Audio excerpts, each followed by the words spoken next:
Welcome to the second season of Chef Series, wherein we, chef instructors, will share with you our family's favorite and heirloom recipes. I'm Chef Aisel Pajuyo from FEU Manila Campus, Institute of Tourism and Hotel Management. We are here in the kitchen of the Department of Hotel and Restaurant Management. All kitchens here are fully equipped with industry-grade facilities and equipment.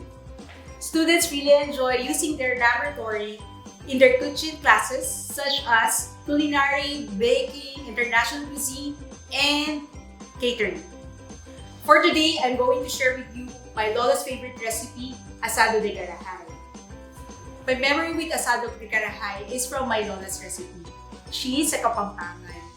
My Lola is in the kitchen all day and all she does was to cook, and cook.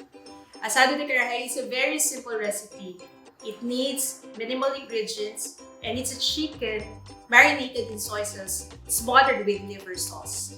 Now, let's start cooking.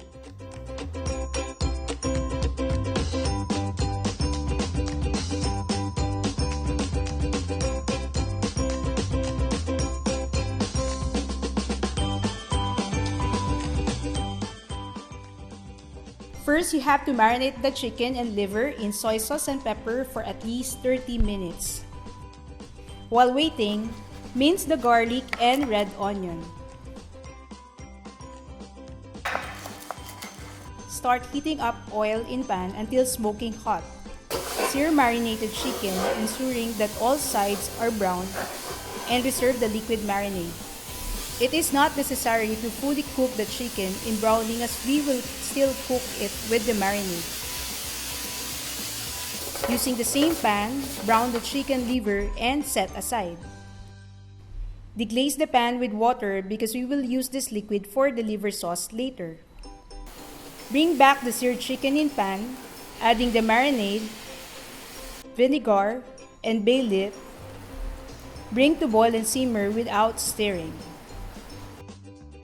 While the chicken is simmering, you may opt to use fork or processor to puree the liver. My Lola would use mortar and pestle because it mashes up quickly. Now let's do the liver sauce. First, you have to brown garlic in small amount of oil. Add red onion and saute until translucent. Add the mashed liver and water from the glazed liquid and bring to boil and simmer.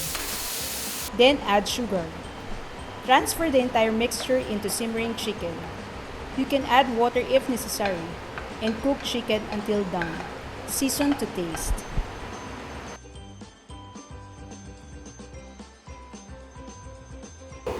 There you have it.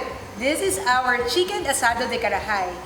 Do you know that the asado de carajay is best served with warm rice? I hope you enjoy our family's recipe of asado de carajay. Stay tuned and watch for our future episodes of our family recipes. Stay safe, guys!